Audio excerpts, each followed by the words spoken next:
Здравейте, приятели! Днес сме изправени пред една изключително важна и тревожна тема, която засяга пряко хиляди български семейства. Ако сте на 60 или повече години или имате близки на тази възраст, моля ви, останете с мен до края на това видео.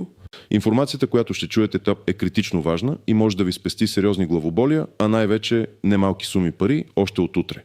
Да, правилно чухте, от утре. Нека веднага да уточним. Това не са празни приказки или спекулации. Става въпрос за конкретни промени в регулациите и засилване на контрола, които вече са факт и чието последици ще усетим съвсем скоро. Затова не губете нито секунда, абонирайте се за канала още сега, за да не пропускате подобна жизнено важна информация и харесайте видеото, за да достигне до повече хора. Същността на проблема, нека първо да разберем каква беше ситуацията досега и какво се променя. Дълги години много хора над 60 години, особено тези с по-ниски доходи или живеещи в по-малки населени места, разчитаха на определени облегчения или просто на по-либерално прилагане на законите. Например, що се отнася до данъци върху имоти, такси за битови отпадъци или дори до деклариране на факти за получаване на социални помощи и добавки. Много от тези облегчения бяха неформални, проистичаха от практика или от недостатъчен контрол. Истината е, че държавната администрация често си затваряше очите за малки несъответствия или пропуски, особено когато ставаше въпрос за хора в пенсионна възраст, за които се предполагаше, че нямат възможност да следят постоянно всички нормативни промени. Тази ера обаче приключва. От определена дата, която вече е обявена и влиза в сила поетапно, но за някои аспекти буквално от утре, контролът се затяга драстично. Вече няма да има малки изключения или толеранс. Всяко несъответствие, всяка неточност в декларациите, всеки пропуск, дори и непреднамерен, вече ще води до санкции. Защо се случва това? Причините са няколко. Първо, натиск за запълване на бюджетни дупки. Второ, изисквания от европейски регулации за по-стриктен контрол върху разходването на публични средства и по-голяма прозрачност. И трето, дигитализацията, която позволява на администрацията много по-лесно да кръстосва данни и да открива несъответствия, които доскоро бяха трудни за проследяване.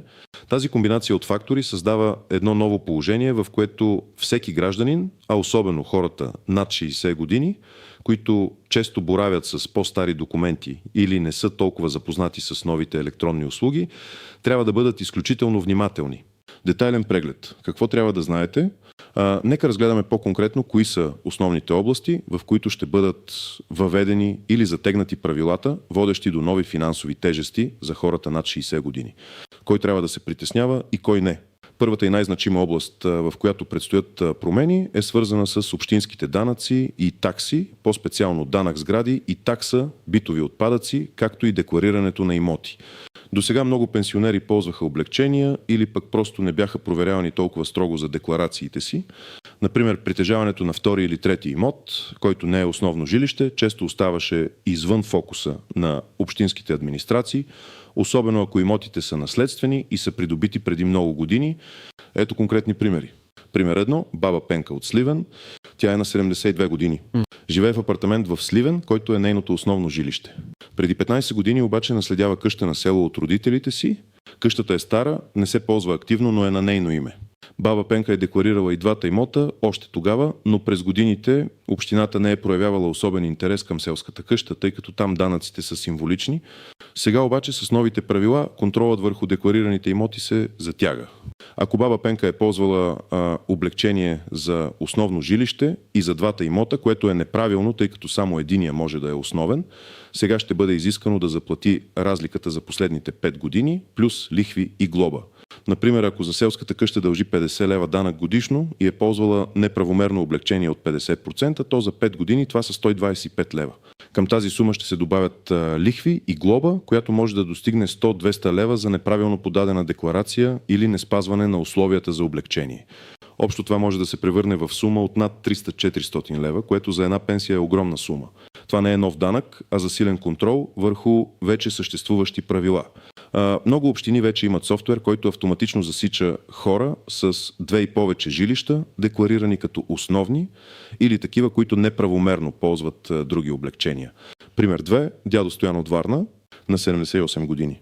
Той притежава апартамент във Варна и през 90-те години е направил остъкление на балкона, което реално увеличава жилищната площ. Тогава това не се е смятало за сериозен проблем и не е декларирано в общината, нито е узаконено по надлежния ред. Сега обаче общините започват проверки, често чрез сравняване на данни от кадастъра и имотния регистър с реалното състояние на имотите, както и чрез сателитни снимки и дронове. Ако се установи, че дядо Стоян е увеличил площта на жилището си без разрешение и без да го е декларирал, това ще доведе не само до изравняване на данъци и такси за последните години, но и до сериозна глоба за незаконно строителство. Санкцията за незаконно строителство дори и от преди десетилетия може да започне от 1000 лева и да достигне до няколко хиляди в зависимост от размера на изменението. Освен това, общината може да задължи дядо Стоян да узакони остъклението, което също ще струва пари за проекти, такси и документи или дори да го премахне за своя сметка. Това е огромен финансов удар, кой трябва да се притеснява. Всеки, който притежава повече от един имот или е правил промени по имота си без необходимите разрешения и без да ги е декларирал. Кой не трябва да се притеснява? Хората, които притежават само едно жилище, което е тяхно основно и нямат никакви несъответствия в документите си, не са правили преустройства без разрешение. Втората голяма област, която ще засегне много хора над 60 години, е свързана с актуализацията на лични данни и подаването на декларации за социални помощи и други държавни подпомагания. Често възрастните хора не са толкова бързи в актуализирането на своите данни или в подаването на нови декларации, особено ако няма видима причина за това. Пример 3. Баба Дора от Пловдив. Тя е на 68 години и получава енергийни помощи за отопление през зимния сезон. Условието за получаване на тези помощи е да декларира всички свои доходи, както и тези на членовете на домакинството си. Преди 6 месеца синът ѝ, който живее с нея и до тогава е бил безработен, си намира работа. Баба Дора в суматохата на ежедневието забравя да отиде до Агенцията за социално подпомагане и да декларира промяната в доходите на домакинството си. Сега с новата система за кръстосана проверка на данни между НАП, НОИ и Агенцията за социално подпомагане, всяка промяна в доходите на лицата, живеещи на един адрес, се засича автоматично. Баба Дора ще бъде принудена да върне цялата сума на получените помощи от момента на промяната в дохода на сина си до сега. Ако това са 200 лева на месец за 6 месеца, сумата става 1200 лева. Към това ще се добави и глоба за невярно декларирани обстоятелства, която може да бъде между 200 и 500 лева. Общо над 1400-1700 лева. Това е директна загуба на пари и голямо притеснение. Причината е, че законът изисква гражданите да уведомяват за всяка промяна в обстоятелствата, които влияят на правото за получаване на помощи в определен срок, обикновено до 7 дни. Много хора не знаят това или го забравят. Кой трябва да се притеснява? Всеки, който получава каквито и да е социални помощи, добавки, субсидии или облекчения и в чието домакинство е настъпила промяна в доходите, броя на членовете, адресната регистрация или други обстоятелства, влияещи на правото за получаване на тези средства. Кой не трябва да се притеснява? Тези, които не получават такива помощи или чието обстоятелства са стабилни и са декларирани коректно и своевременно. Третият аспект е свързан с по-строг контрол върху документите за самоличност и пътни документи. Макар и да не е директно глоба, просрочването на лични карти или свидетелства за управление на МПС ще води до по-сериозни последствия. Пример 4. Дядо Петър от Русе. На 65 години личната му карта изтича преди 2 месеца. Той живее сам, рядко излиза и е забравил за срока. Обикновено хората над 58 години получават лични карти с по-дълъг срок на валидност, но все пак имат срок. Сега обаче при всяка административна процедура, дори и при посещение при лекар, може да бъде поискан актуален документ за самоличност. При проверката може да се установи, че документът е невалиден. Глобата за просрочена лична карта е между 20 и 100 лева. Макар и да не е огромна, тя е напълно ненужна. Но по-важното е, че без валиден документ дядо Петър може да изтегли пенсията си, да не може да отиде на лекар, да не може да уреди административни въпроси, което ще доведе до много по-големи проблеми от самата глоба. До сега често имаше толеранс, особено за възрастни хора, но сега нещата се променят и се изисква стриктно спазване на сроковете. Кой трябва да се притеснява? Всеки, чието документи за самоличност или свидетелство за управление на МПС са с изтичащ или вече изтекал срок. Кой не трябва да се притеснява? Тези, чието документи са актуални и поддържани. Изключения от правилата, клопки и неочевидни нюанси. Сега нека поговорим за изключенията, клопките и неочевидните нюанси, които могат да ви изненадат. Срокове за давност. В много случаи, когато става въпрос за данъци и такси, давностният срок е 5 години. Това означава, че администрацията може да ви търси дължими суми и неустойки за последните 5 календарни години. Ако пропуснете да подадете декларация или сте подали невярна такава за период преди повече от 5 години, е възможно да не бъдете санкционирани за този по-стар период. Но това не е абсолютно правило и има много изключения, особено когато става въпрос за незаконно строителство или укриване на факти, които са били умишлени.